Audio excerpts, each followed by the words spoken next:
समारम्भां नाथयामुनिमध्यमाम् अस्मदाचार्यपर्यन्तां वन्दे गुरुपरम्पराम्।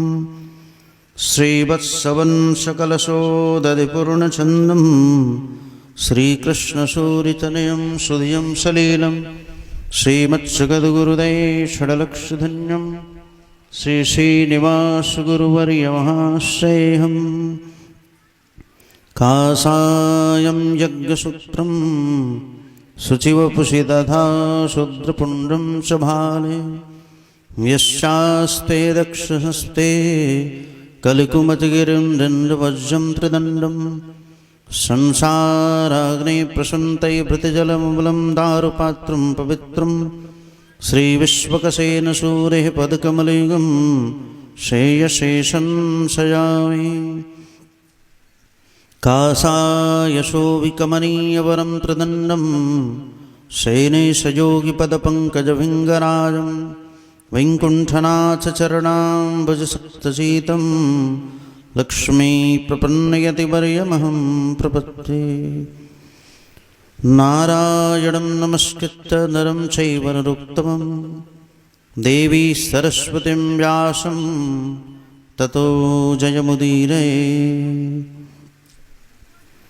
नमामि गंगे तव पादपङ्कजं सुरासुरैर्वन्दितदिव्यरूपं भुक्तिं च मुक्तिं च ददासि नित्यं भवानुसारेण सदा नराणां। विष्णुपदाशम्भुते गंगे त्रिपदगामिनीं ब्रह्मत्रवैति विख्याते पापं मे हरिजाह्नवी। जय जय श्री राधारमण जय जय नवल किशोर जय गोपीचितचोर प्रभु जय जय माखन चोर। जय श्रीमन्नारायण। प्रातस्मरणीय कारण करुणा वृणालय से लक्ष्मीनारायण भगवान एवं श्री गुरुदेव के गल चरणों में कोटशः नमन। श्री हरि गुरु वैष्णव के पास से हमारा आप श्रीमद्भागवत महापुराण महाग्रंथ के माध्यम से सतसंग लाभ हमारा प्राप्त कर रहे हैं। भगवान के द्वारा स्वयं परीक्षित जी महाराज, परीक्षित ऐसे धर्मात्मा हुए जिन्होंने घर में ही भगवान का दर्शन किया और गर्भ से बाहर निकलने के उपरांत फिर भगवान का ही दर्शन हुआ। पहले आंख खुली तो भगवान का ही साक्षात्कार हुआ। ऐसे दिव्य हैं धर्मात्मा परीक्षित जी महाराज। और कारण भी है, इनके कुल खानदान में सब भगवान के भगत ही हैं। कोई ऐसा नहीं कि अपने आप पे भगवान का भगत न हो, उनके कुल खानदान में सब भक्ति हैं। दादा परदादा सब लोग भक्त हैं। इसलिए भगवान की बड़ी विशेष कृपा है। गर्भ के अंदर भगवान ने जाकर के इनकी सुरक्षा की ब्रह्मास्त्र के तेज से। बाहर निकलने को उपरांत भी दर्शन हुआ तो सबसे पहले भगवान का ही दर्शन हुआ। नाम ही परीक्षित पड़ा, क्योंकि आंख खुलने के उपरांत देख रहे थे किधर हैं वो भगवान जिन्होंने घर में सुरक्षा की। जब दृष्टि पड़ी तो खिलखिला के मुस्कुराने लगे, अरे यही हैं जिन्होंने घर में सुरक्षा की। इनका नाम ही परीक्षित पड़ा। ब्राह्मणों ने इनका नाम विष्णुरात रखा और पूरा भविष्य अपने आप में बता दिया कैसे होंगे। 3 अश्वमेध यज्ञ करेंगे और तदुपरांत संत के अपराध के द्वारा सर्पदंश से अपने आप में इनकी मृत्यु होगी। लेकिन श्रीमद्भागवत महापुराण की कथा भगवान स्वयं सुखदेव जी महाराज सुनाएंगे। ये सुखदेव साक्षात शिव ही हैं, जो सुखदेव के रूप में परिणित होकर क्या है, छाया सुख। जिस प्रकार और कलयुग पर शासन करेंगे, बताओ। कलयुग पर भी शासन किया परीक्षित जी महाराज। चाहते तो मार डालते, लेकिन नहीं, छोड़ दिया। कारण इसके अंदर दुर्गुण बहुत है, लेकिन एक गुण भी था। क्या कलयुग केवल नाम आधारा, सुमिर सुमिर भव उतर ही पारा। दोस्तों इसमें बहुत हैं, लेकिन एक गुण भी है, जो भजन करेगा वो पार हो जाएगा, जो नाम का आश्रय लेगा वो पार हो जाएगा। और जो बस खाने नहाने बटोरने में लगा रहे, तब तो बेचारा फिर उसको अपने आप में अनेक प्रकार की योनियों में जाना ही पड़ेगा, फिर भोगना पड़ा, फिर आना फिर जाना। लेकिन गृहस्थाश्रम में रहते हुए, खेती नौकरी व्यापार आदि करते हुए भी अगर वो नाम का आश्रय लेता है, जितना ही हो, अष्टाक्षर मंत्र तो 8 माला प्रतिदिन करे, द्वादशाक्षर मंत्र तो 12 माला अपने आप में करे। इस प्रकार जितने अक्षर के मंत्र है, कम से कम उतना माला भी कर ले तो उसका गृहस्थाश्रम में बेड़ा पार हो जाए। नहीं तो फिर तो फंसना पड़ेगा 84 लाख योनियों, फिर आना जाना लगा रहेगा। कभी सुअर बनेंगे, कभी कुत्ता बनेंगे, कभी बंदर बनेंगे, कभी कुछ बनेंगे। 84 लाख योनियों में कीट पतंग सब बनना पड़ेगा। इसलिए भगवान ने अपने जैसा स्वरूप दिया है, मनुष्य शरीर दिया है। इसी शरीर के द्वारा तुम हमें प्राप्त कर लो, इसलिए अपने जैसा स्वरूप दिया। स्वस्वरूप भगवान ने दिया, हाथ पैर नाक मुंह सब दे दिया। किसी शरीर के द्वारा तुम हमें प्राप्त करो, दूसरा फिर ऐसा शरीर मिलने वाला नहीं, कितना भी प्रयास कर लो। ये तो प्रसन्न ये शाम शुद्ध सुंदरी, भगवान ने तो प्रसन्न होकर के हमारा आपको ये मनुष्य शरीर दिया है धरती पर। तो इस प्रकार संत भी कितने अद्भुत होते हैं बताओ। जिस विदुर जी महाराज को कितना फटकारा, और वो विदुर जी महाराज ने अपने भाई का उद्धार कर दिया। धृतराष्ट्र जो अंधा था, अंदर से भी बाहर से भी चारों तरफ से अंधा था, ऐसे धृतराष्ट्र का 5 दिन में उद्धार कर दिया विदुर जी महाराज ने। महासंत हैं विदुर जी महाराज, परम भागवत भगवान के भक्त हैं। और 5 दिन में कहा कि मैं तो आंख वाला हूं। धृतराष्ट्र ने पहले कहा कि अरे जितना हमारे 100 पुत्र नहीं मानते थे, उससे ज्यादा हमारे 5 पांडवों में मानते। विदुर ने बड़ी फटकारा, अरे किसी को लोहे के जंजीर से बांध दिया जाए वो भी जंजीर का ही काम करेगा, और किसी को सोने के जंजीर से बांध दिया जाए वो भी जंजीर का ही काम करेगा। आपके 100 पुत्र लोहे के जंजीर थे, ये 5 पांडव सोने की जंजीर है। इसलिए दोनों में आसक्त मत हो, चुपचाप चलो भगवान की भजन करो। जन्म तो बिगाड़ लिया, जीवन भी बिगाड़ लिया, मृत्यु तो सुधार ले, मृत्यु तुम्हारे हाथ में है। कितने लोग सोचते हैं जब एकदम बुढ़ा जाइए ना, मैं बाहर पाक जाइए तब भजन बोली। एकदम वृद्धावस्था में जब अपन पूरा नाती पताती सब कर ब्याह शादी हो जाए हैं, सब बाल बच्चे अपना पैर पर खड़ा हो जाए, तब भजन हुई। भजन हुई वो गरीब, वृद्धावस्था में बैठ नहीं पाओगे। 1 घंटा 2 घंटा बैठने में हालत खराब हो जाएगी, आंख से दिखाई नहीं देगा।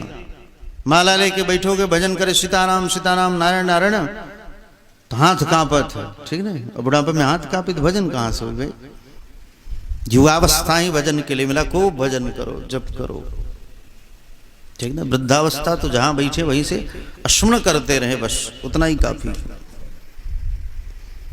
तो इस प्रकार ऐसे हैं परम भागवत विदुर जी महाराज। संत कितने अद्भुत होते हैं, जो स्वयं अपने आश्रमों में रहने वाले जीवों का भी उद्धार कर देते हैं, साधारण जीवों का भी। उनके लिए भी अपने आप में उनको विष्णु सहस्त्र नाम सुनाएंगे, नारायण कवच सुनाएंगे, उनका भी अपने आप में उद्धार हो जाए अंत समय में। इस प्रकार क्योंकि गत स्वार्थ एवं देहम विरक्तो मुक्त बंधन है, हमारा आप संसार बंधन में जो भी फंसे हैं सब किसी ना किसी का किसी ना किसी से हेतु है। और जब तक आपका हेतु पूरा हो रहा है तब तक आप सुखी हो, आनंद में हो। जो ही हेतु पूरा नहीं होगा तो फिर आप कष्ट में हो जाओ। पुत्र से पत्नी से सबसे अपने आप में कुछ ना कुछ हेतु रखे हमारा। इससे हमारा बेटा होगा तो अपनी सेवा करेगा, ये करेगा। और कहीं एक ही बेटा हो और चल गए स्विट्जरलैंड तब का हो, एक ही बेटा हो चला गया अमेरिका तब क्या होगा बताओ। वहीं विवाह शादी कर लिया, वहीं बाल बच्चे रह गए, अब कैसे अपने आप में सेवा होगी। इसलिए आशा ही परमम दुखम, किसी पर आशा विश्वास मत रखो कि हमारा फलाना बेटा अपने आप में सेवा करेगा, नहीं, दुख होगा जीवन में। किसी पर विश्वास मत रखो कि ये सेवा, हाँ आपका धर्म बनता है, आप पढ़ाओ लिखा अच्छी बात है।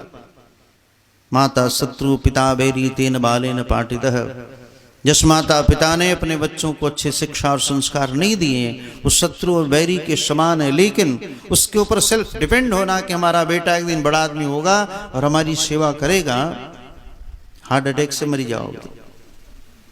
आपने खूब पढ़ाया, पीएचडी डिलीट कराया, एमबीबीएस कराया और अच्छा डॉक्टर हो गया, तब तक भग गया अपने आप में। आपने सोचा था खूब हमारे लड़का डॉक्टर बनी तो 40-50 लाख दहेज लें तब तक वो भागिल अमेरिका सोचे।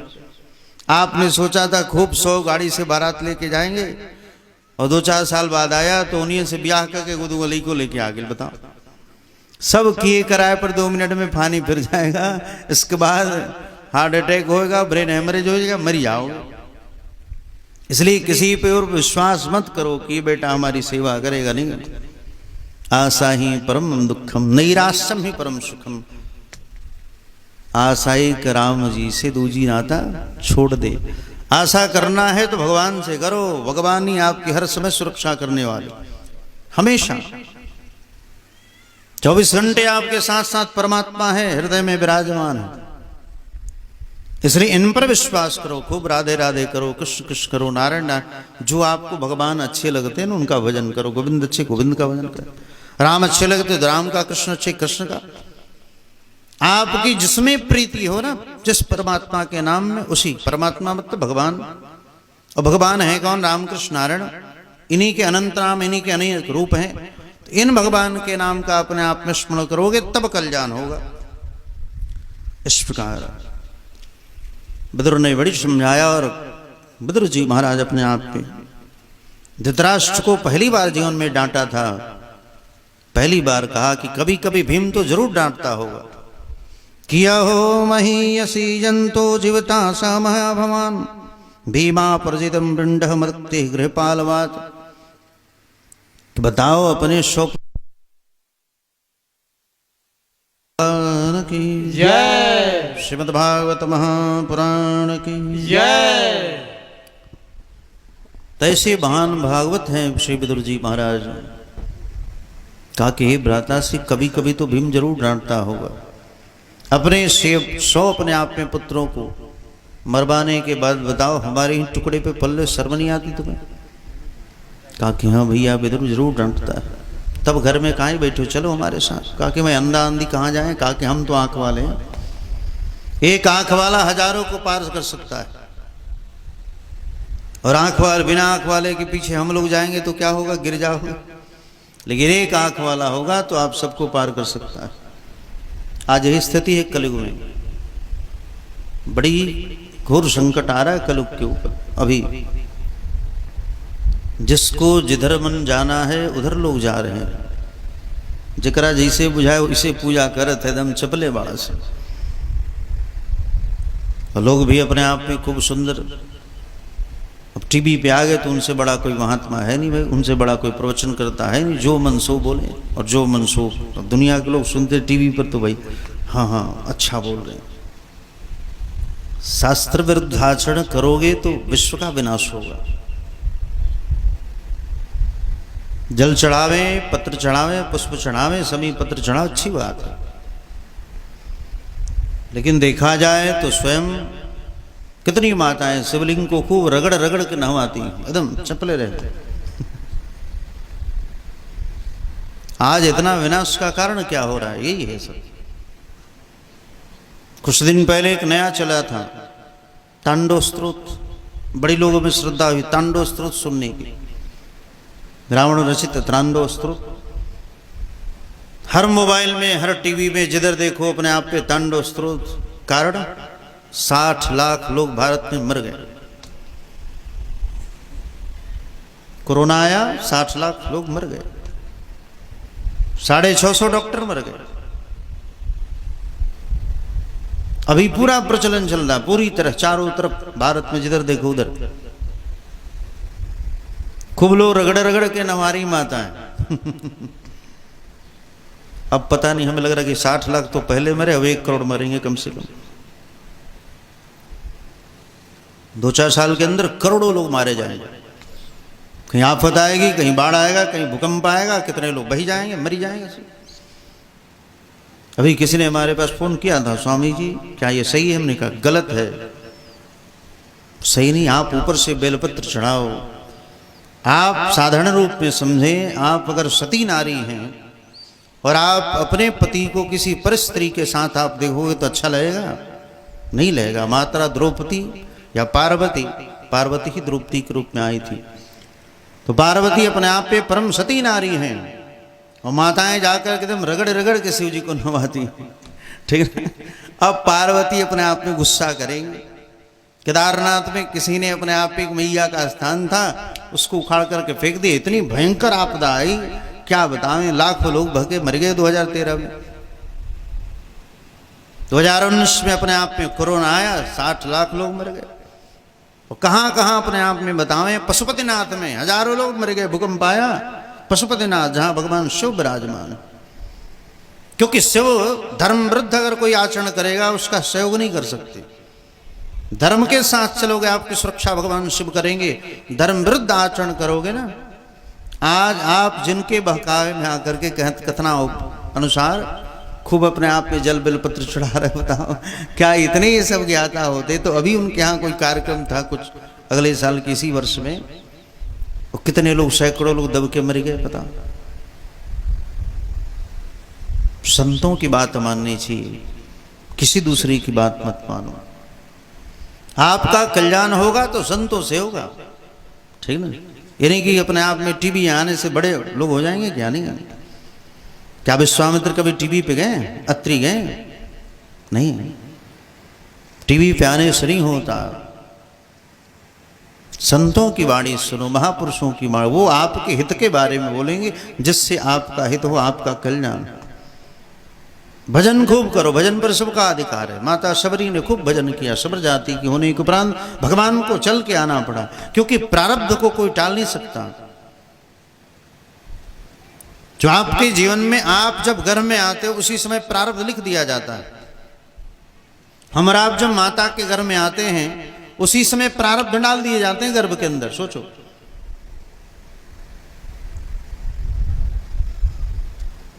कर्म में आते ही अपने आप में आयु कर्म च विक्तम च विद्या निधन में च। आपका उम्र कितना होगा, आप कौन सा कर्म करोगे, आपके पास कितना धन होगा, आपके पास कितना ज्ञान होगा, और आप मृत्यु कब होगी, ये 5 चीजें अगर में स्थित है उसको प्रारब्ध कहते हैं। और उसको मिटाने का समर्थ या तो तपस्वी महात्मा में है या परमात्मा, किसी दूसरे के यहाँ नहीं। किसी की मजाल नहीं जो अपने आप में प्रारब्ध को डाल सकता है। स्वयं भगवान भी नहीं डालते भाई। प्रारब्ध था, भगवान स्वयं चाहते, राम जी क्या नहीं कर सकते थे, लेकिन नहीं, पूर्व का प्रारब्ध है। श्रवण कुमार के माता पिता का शाप लगा था, पुत्र के विरह में आपका प्रणंत होगा, हे दशरथ, और वही हुआ। नहीं तो भगवान चाहते तो पिता को बचा नहीं लेते क्या, लेकिन नहीं, विधाता ने जो लिखा है उसको कोई मिटा नहीं सकता।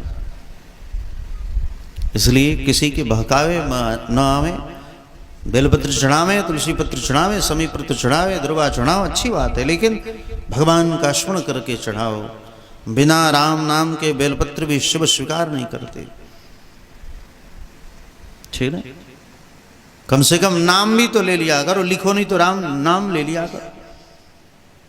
इसलिए प्रारब्ध को कोई टालने वाले नहीं।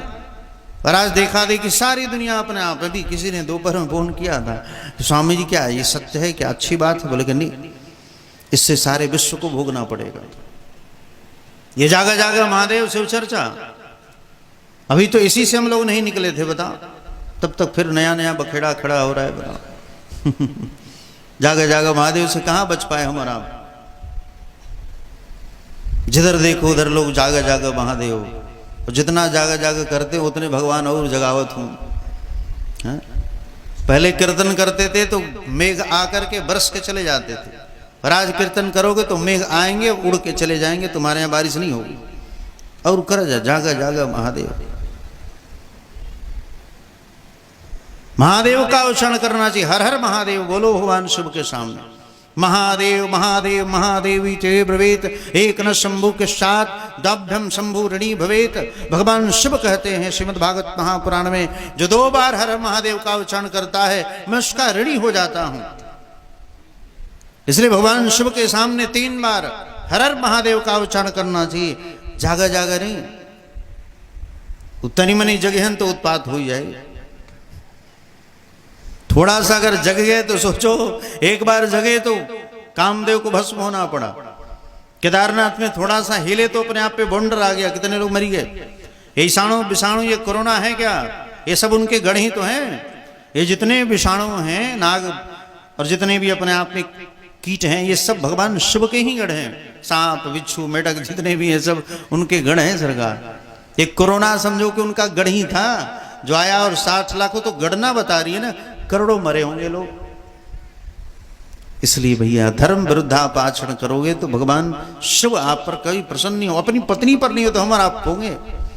अब शिव से बड़ा कोई भक्त होगा, यानी शिव के बड़े भक्त कौन थे पता ना, रावण। उनसे बड़ा कोई विद्वान होगा क्या रावण से, बता। सबसे बड़ा भक्त शिवजी महाराज का रावण था, जो प्रतिदिन गर्दन काट काट के चढ़ाता था। हम नहीं कहते फूल चढ़ावते हैं या बेलपत्र चढ़ावते हैं या समी पत्र, आहा हम बहुत एकदम किला ढा के आगे नहीं हम नहीं, भगवान शिव को गर्दन काट काट के चढ़ाता था। अंत में क्या स्थिति हुई, निर्हार कोकुल रोवन हारा। इसलिए शिवजी महाराज को माताओं को ऐसे स्पर्श नहीं करना चाहिए, ठीक है ना। आप कन्या हो तो बात अलग है, लेकिन कन्या भी माता जानकी जब कन्या थी, विवाह नहीं हुआ था, तो गिरजा पूजन जननी पठाई, वहां भी जाए तो माता से पार्वती की पूजा करें, ठीक ना। शिव का अपने आप में दूर से जल चढ़ा दो, बेलपत्र चढ़ा दो, समीपत्र चढ़ा दो, काहे के माने जाए। मेहरारू के कितनों समझाए तो प्राण चल जाए लेकिन वचन ना जाए। सती को भगवान समझाते समझाते थक गए। जब हमरा के निमंत्रण नहीं किया, तू का जेबू वो काहे के माने जा, हमारा घर यज्ञ होता हम ना ही जाए तो जा। भगवान शिव ने मना किया तब भी गई, और वहां जाकर के जल के मरना पड़ा, जल करके मर गई, सोचो। लेकिन मरते मरते भगवान का स्मरण करके मरी, ठीक है ना। सती मरत हरिशन बर मांगा, जन्म जन्म शिव पद अनुरागा। मरते समय भगवान का स्मरण किया, इसलिए फिर पार्वती बनकर ते ही कारण ही मगिरी गृह जाई, जननी पार्वती तनु पाई। फिर हेमराज की पुत्री बनकर के आई हैं, क्योंकि सीता का रूप धारण कर दी सती ने, इसलिए भगवान ने अपने आप में उसका परित्याग कर दिया शिवजी महाराज ने। क्यों, ये जगन माता जानकी का स्वरूप धारण कर ली, इसलिए एहतन सदी भेंट बनाए शिव संकल्प किन्न मन माहे।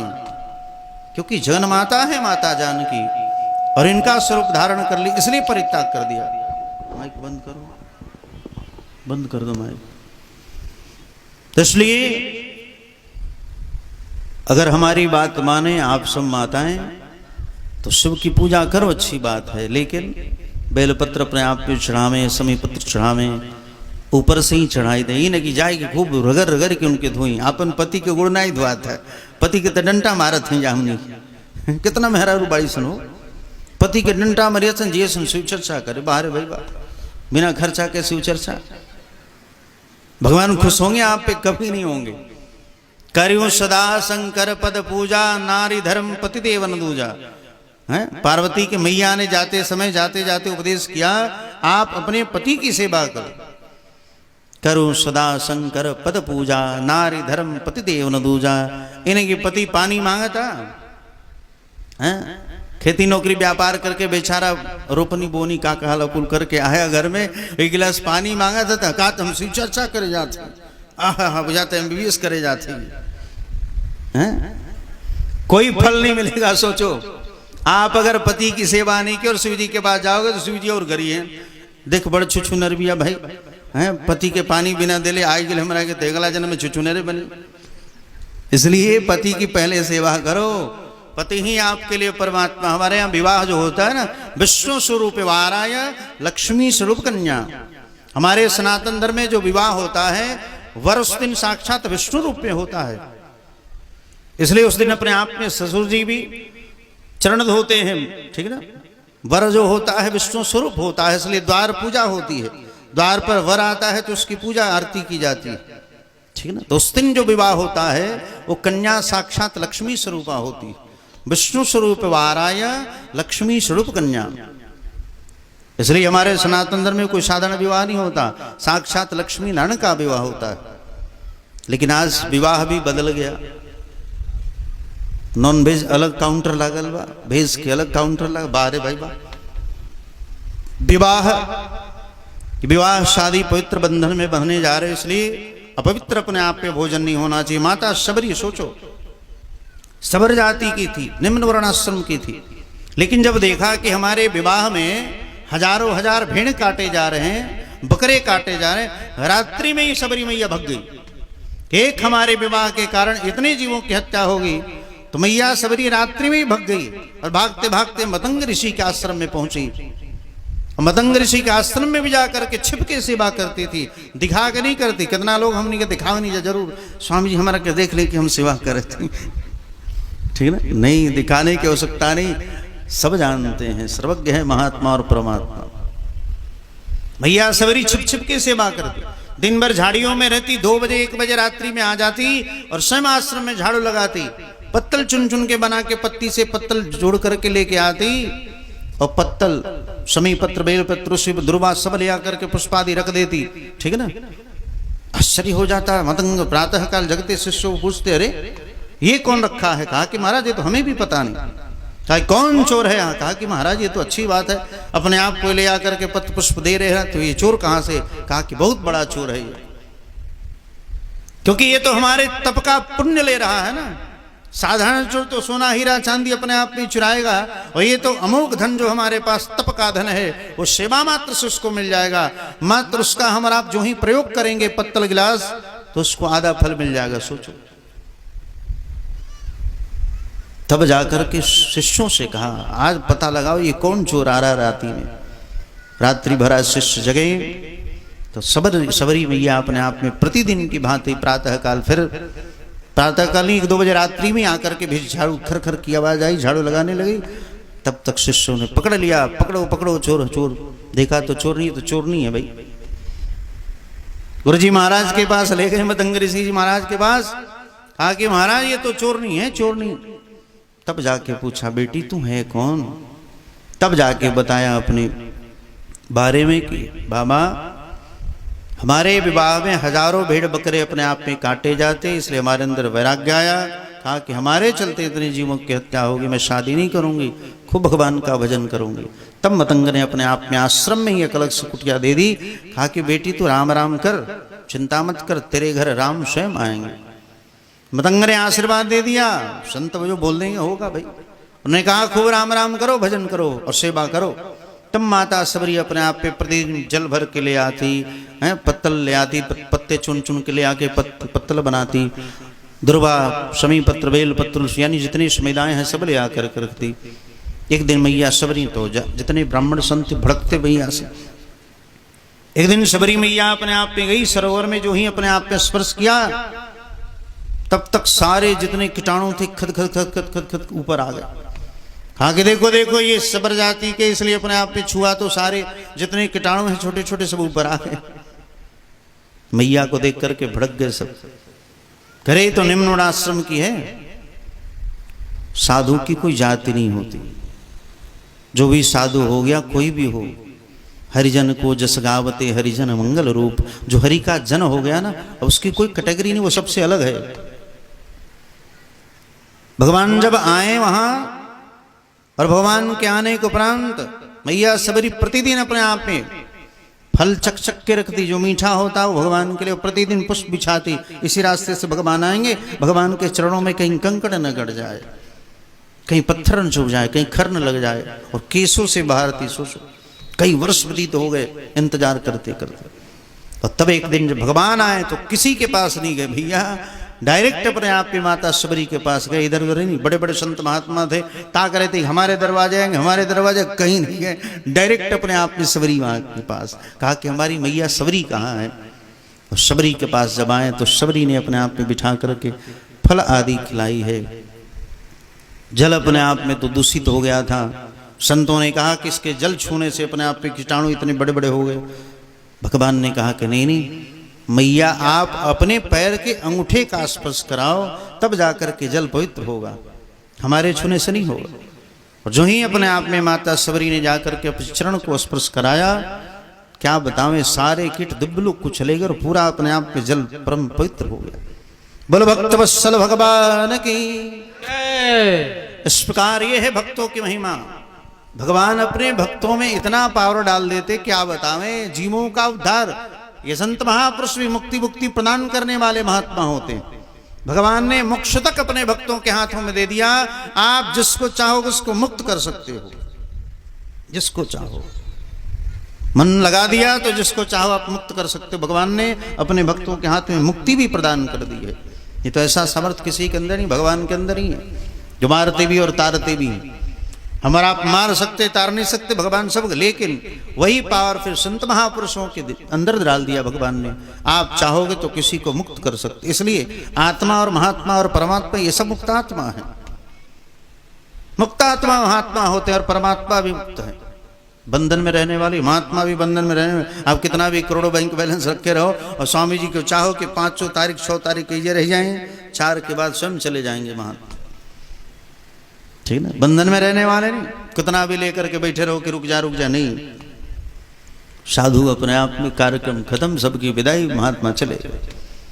रुकने वाले और बंधन में आने वाले महात्मा नहीं, मुक्त आत्मा है। तो इस प्रकार भक्ति अपने आप में मैया सबरी कितने श्रेष्ठ हुई। मतंग अपने आप में तो पहले ही चले गए थे बेचारे, लेकिन मतंग के न रहने के उपरांत भी सबरी ने अपने जीवन निर्वाह किया, खूब भजन किया। और उसी भजन के प्रभाव से भगवान स्वयं आए और अंत में नवधा भक्ति का उपदेश करके माता सबरी को भी दिव्य लोक प्रदान किया है।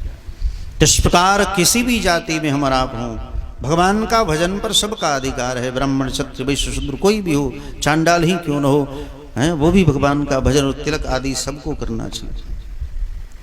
भजन से ही कल्याण होने वाला है, दूसरा कोई उपाय नहीं। इस प्रकार कैसे भी अपने आप पे भजन में मन लग जावे। इसलिए आप जितने गुरु से मंत्र लिए हो, जैसे भी शिव का मंत्र है तो 5 माला करना चाहिए। स्त्रियां हो, ठीक है ना, तो शिव चर्चा में बताया जाता तो ओम नहीं लेना चाहिए।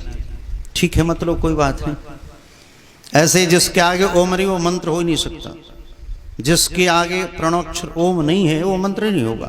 ओम नमो नारायणाय, ओम नमो भगवते वासुदेवाय, ओम नमः शिवाय, ओम भूर्भुवः स्वः, ये सब महामंत्र हैं सब।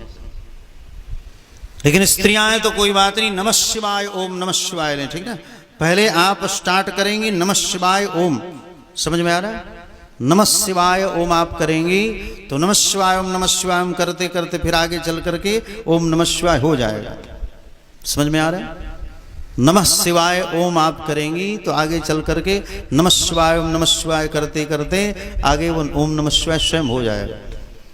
इस प्रकार कहने का मतलब सिर्फ ही है कि माताएं अपने आप में बहकावे मतावे, जो कुछ बोल दे अरे चल जो ने मन तो ने अपने आप में कुछ वो कही दे, हाँ सब ठीक बात, मरी चढ़ाई देता ही हो जी। अरे भैया ये सब कुछ करने से कुछ होने वाला नहीं। एक ही उपाय है उद्धार का, सिर्फ राम नाम, रामकृष्ण नारायण के भजन से ही अपने आप में कुछ होने वाला है। दूसरा कोई उपाय नहीं। कितना भी अपने आप में मध चिपकाई लो, बेलपत्र चबाई लो, फल चबाई लो, कुछ होने वाला नहीं, ठीक ना। इसलिए उद्धार होगा तो भजन में ही ऐसा पावर है। मंत्र जाप में अधिक गुरु के द्वारा प्रदत्त मंत्र लेकर के खूब जप करो, खूब सेवा करो। शिवस्य साधु पुरुषाम अजहि काम तृष्टाम।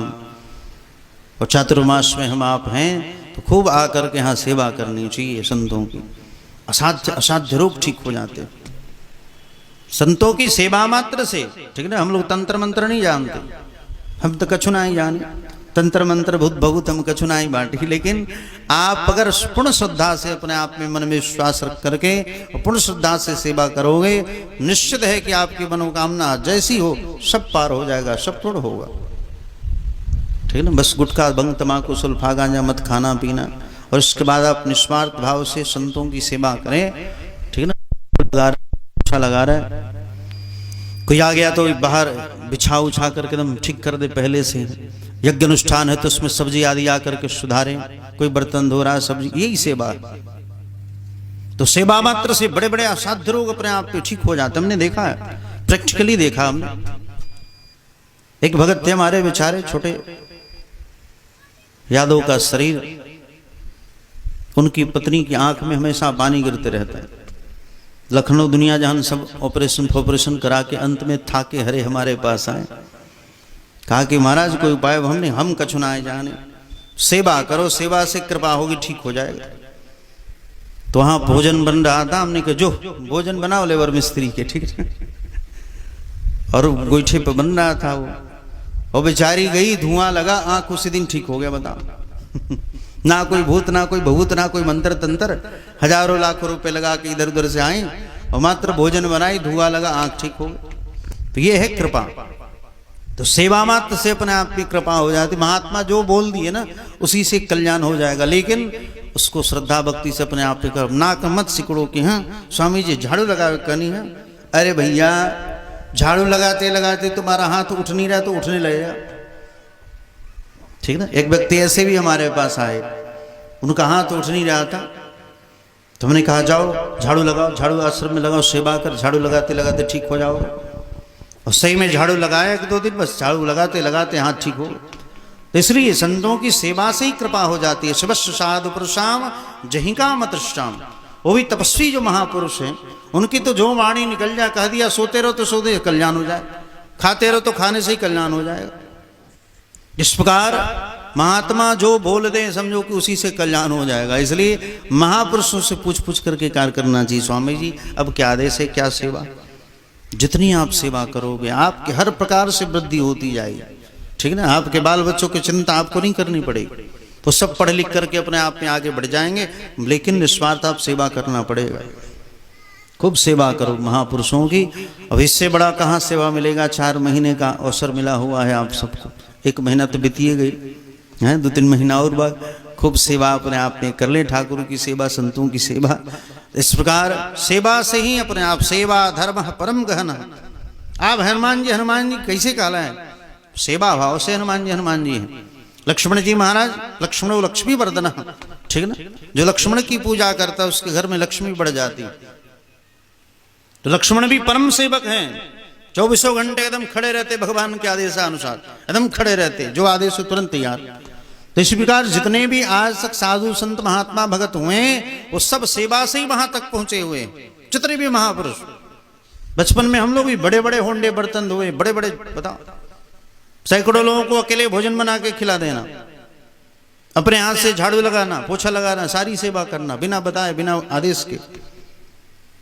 हमें नहीं, जो भी संत हैं उनका जीवन चरित्र आप देखना। सारे संतों ने अपने आप में, सुदामा दास जी महाराज, सुदामा कुटीर के लोगों ने सुना, बड़े अच्छे भक्त हैं।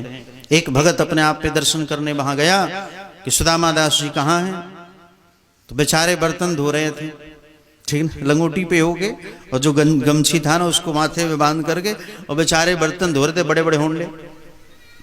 तुरंत हाथ धोए, कंबल बिछाया, महाराज सरकार आप बैठिए, तुरंत उनको बुला के ले आ रहे। और वही साफा उतार कर फिर कमर में लपेट के आए और आकर के कहा दास को क्या आदेश है। इसी दास को सुदामा दास लोग कहते। इतना सुनते ही बेचारा आश्चर्यचकित हो गए, बताओ इतने बड़े महापुरुष वृंदावन के हैं और स्वयं अपने आप की सेवा करें। बिना सेवा के भगत प्राप्ति नहीं होगी, बिना सेवा के आप सिद्ध भी नहीं हो पाओगे।